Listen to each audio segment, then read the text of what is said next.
ಸುರಪುರ ನಗರಸಭೆ ಜೊತೆ ಕೈಜೋಡಿಸಿ ಸ್ವಚ್ಛತೆ ಕಾಪಾಡಿ ಬಸವರಾಜ್ ಟಣಕೇದಾರ್. ಯಾದಗಿರಿ ಜಿಲ್ಲಾಧಿಕಾರಿಗಳ ಆದೇಶದ ಮೇರೆಗೆ ಸುರಪುರ ನಗರಸಭೆಯ ವತಿಯಿಂದ ಸುರಪುರ ನಗರದಲ್ಲಿ ಇರುವ 31 ವಾರ್ಡ್ಗಳಲ್ಲಿ ಅಸ್ವಚ್ಛತೆ ಕಂಡುಬಂದಲ್ಲಿ ಸುರಪುರ ನಗರದ ಸಾರ್ವಜನಿಕರು ನಗರಸಭೆ ಹೆಲ್ಪ್ಲೈನ್ ವಾಟ್ಸ್ಆಪ್ ನಂಬರ್ಗೆ 9448766108 ಜಿಪಿಎಸ್ಗೆ ಫೋಟೋ ಕಳಿಸುವ ಮೂಲಕ ತಮ್ಮ ವಾರ್ಡ್ ಸಮಸ್ಯೆ, ಒಳಚರಂಡಿ ಸ್ವಚ್ಛತೆ ಸಮಸ್ಯೆ ಸೇರಿದಂತೆ ಇತರೆ ಸಾರ್ವಜನಿಕರ ಸಮಸ್ಯೆಯ ಕುರಿತು ಮಾಹಿತಿ ಹಂಚಿಕೊಳ್ಳಬಹುದು ಎಂದು ಪೌರಾಯುಕ್ತರಾದ ಬಸವರಾಜ ಟಣಕೇದಾರ್ ರವರು ತಿಳಿಸಿದ್ದಾರೆ.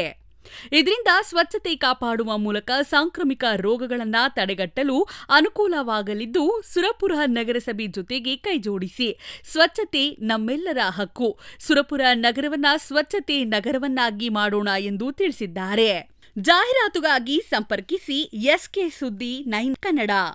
ಈ ಮೂಲಕ ಸುರಪುರ ನಗರದ ಎಲ್ಲ ಸಾರ್ವಜನಿಕರಲ್ಲಿ ವಿನಂತಿಸಿಕೊಳ್ಳುವುದೇನೆಂದರೆ, ಇಂದು ಮಾನ್ಯ ಜಿಲ್ಲಾಧಿಕಾರಿಗಳ ನೇತೃತ್ವದಲ್ಲಿ ನಗರ ಸಂಸ್ಥೆಗಳ ಪ್ರಗತಿ ಪರಿಶೀಲನಾ ಸಭೆಯಲ್ಲಿ ಸೂಚಿಸಿದ ಹಾಗೆ ನಮ್ಮ ನಗರದ 31 ವಾರ್ಡ್ಗಳಲ್ಲಿ ಯಾವುದೇ ಸ್ವಚ್ಛತೆ ಸಮಸ್ಯೆ ಕಂಡುಬಂದಲ್ಲಿ ಸ್ವಯಂ ಪ್ರೇರಿತವಾಗಿ ನಾವು ಪ್ರಕಟಣೆ ಮಾಡಿದಂಥ ವಾಟ್ಸಪ್ ನಂಬರಿಗೆ GPS ಫೋಟೋವನ್ನು ಅಪ್ಲೋಡ್ ಮಾಡಿದಲ್ಲಿ ತಕ್ಷಣವೇ ನಾವು ಪೌರ ಕಾರ್ಮಿಕರು ಅಥವಾ ಸೂಪರ್ವೈಸರ್ಗಳನ್ನು ಆ ಸ್ಥಳಕ್ಕೆ ಕಳಿಸಿ ಆ ಸಮಸ್ಯೆಗೆ ಪರಿಹಾರ ಸೂಚಿಸಲು ನಮ್ಮಿಂದ ಪ್ರಯತ್ನ ಮಾಡಲಾಗ್ತದೆ ಅನ್ನುವಂಥದ್ದನ್ನು ಈ ಮೂಲಕ ಸಾರ್ವಜನಿಕರಲ್ಲಿ ನಾವು ಮನವಿ ಮಾಡಿಕೊಳ್ತಿದ್ವಿ.